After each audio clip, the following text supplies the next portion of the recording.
I came to the point where I said, God, if you would not help me, I cannot help myself. If you will not save me out of this situation, I cannot save myself. I need you to show up for me in ways that I cannot show up for myself. Hi, thank you so much for joining me today. I started this YouTube channel to share more about my faith journey with you all, my journey of faith, how God has brought me from the hardest seasons of my life and how He is teaching me total surrender and total reliance on Him. And so I was the perfect church girl. I knew all of my memory verses, won all of the Bible quizzes at church as a child. I was the girl who was always in church for Bible studies, prayer meetings, and Sunday service, sang in the choir in front of the dance group whenever it was time to perform or dance in church. So by human standard, I was the perfect church girl, but I didn't really know God. I knew my Bible, but I didn't really have this personal relationship with God. I did Christianity from a place of religion where you're taught how you need to live and what you need to do. And so that was how I lived my life, growing up as a child, as a teenager, until I got to the University of Benin, where I studied for my undergrad, and I found God and experienced God on a more personal, one-on-one level. That season of my life was a very interesting season of my life. It was a season where I first spoke in tongues, the season where I started saying things and hearing the voice of the Holy Spirit. It was just an exciting season where I was building and growing with God.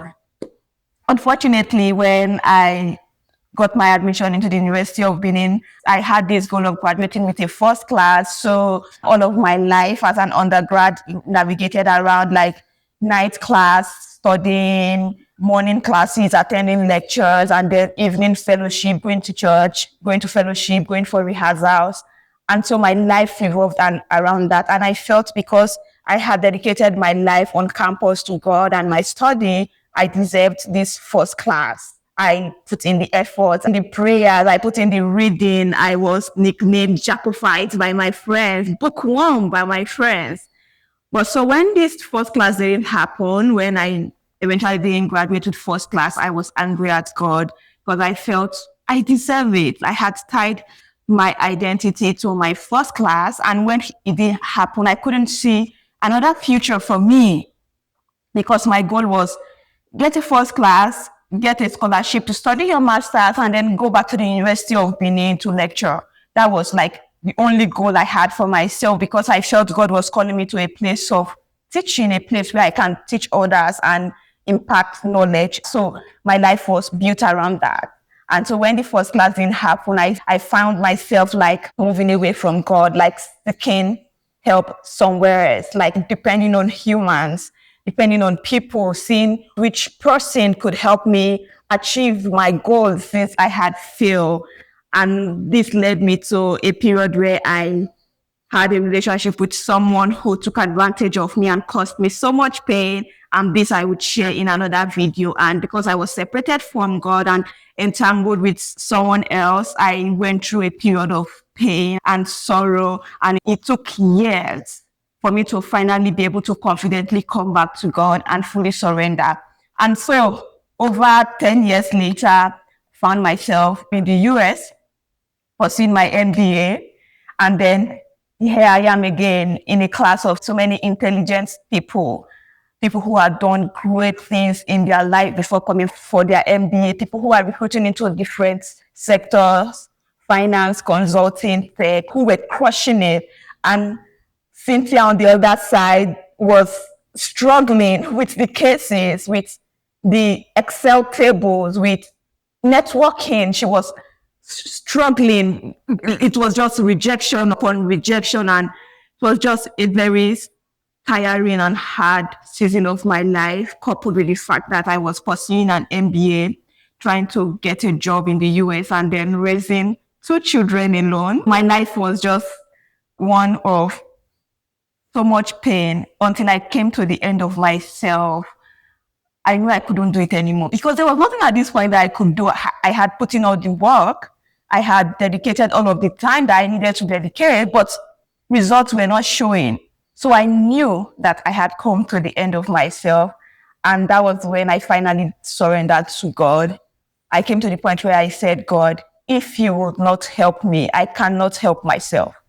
If you will not save me out of this situation, I cannot save myself.